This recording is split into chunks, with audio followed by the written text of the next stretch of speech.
Hi everyone, this is Mrs. Morgenthaler, and today I want to look at the relationship between two-dimensional and three-dimensional shapes. Specifically, we're going to look at a cross-section. And a cross-section is a two-dimensional shape that is formed when you cut a three-dimensional figure. So if you thought about taking a piece of fruit, and if you took a knife and you sliced that piece of fruit in half, when you opened it up, and looked at what shape that made, that would be the cross section. So this cross section formed a circle. Now we're going to take that on to mathematical figures. I'm taking you to a website called GeoGebra, which is a tech tool that allows you to explore things related to geometry.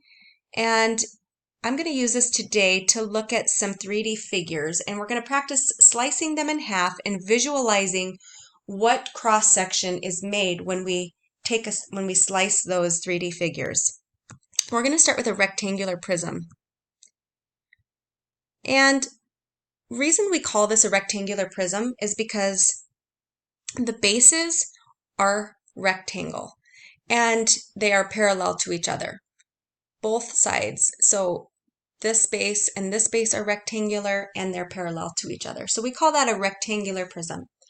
And what we're going to do is I'm going to slice this rectangular prism horizontally, and I want you to think about what shape you think it's going to make.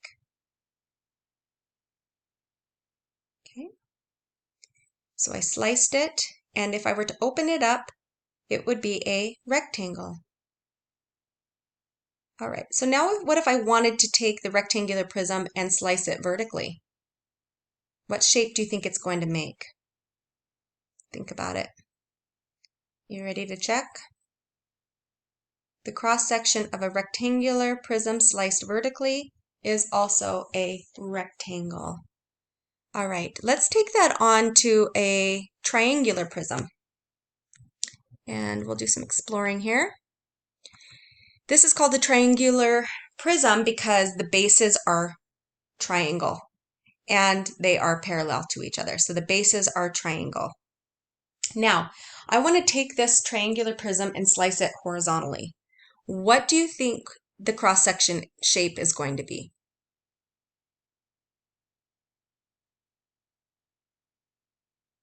It's a triangle. Okay. So now I'm going to take it and slice it vertically. Okay.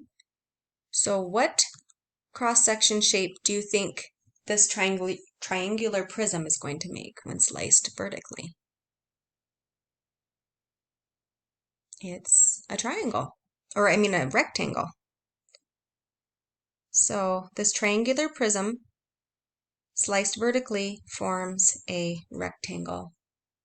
All right, we're going to go move on to cylinders. Now, a cylinder is different than a prism because it is circular. So the bases are circles. So we call it a cylinder. If I were to slice this horizontally, what shape do you think that we're going to get?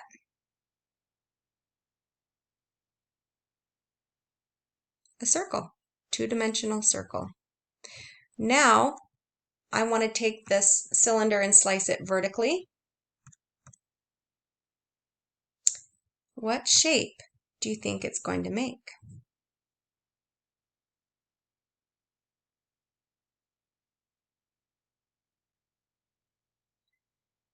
The cylinder sliced vertically creates a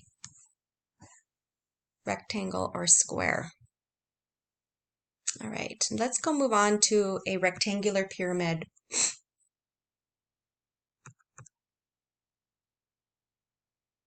So this is a pyramid, and notice that the base is in the shape of a rectangle, so it's called a rectangular pyramid. If I were to slice this horizontally, what shape do you think we're going to get?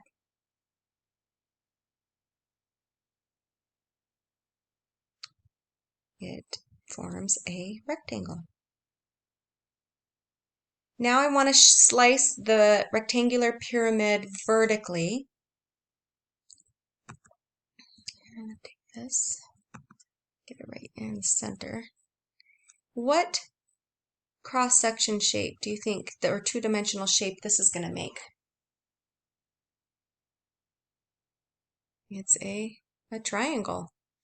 So slicing the rectangular pyramid vertically forms a triangle. I hope that you had fun exploring cross sections with me today, and it's really important to learn how to visualize what a cross section is, because it's going to be a building block to learn how to find area and volume of solids.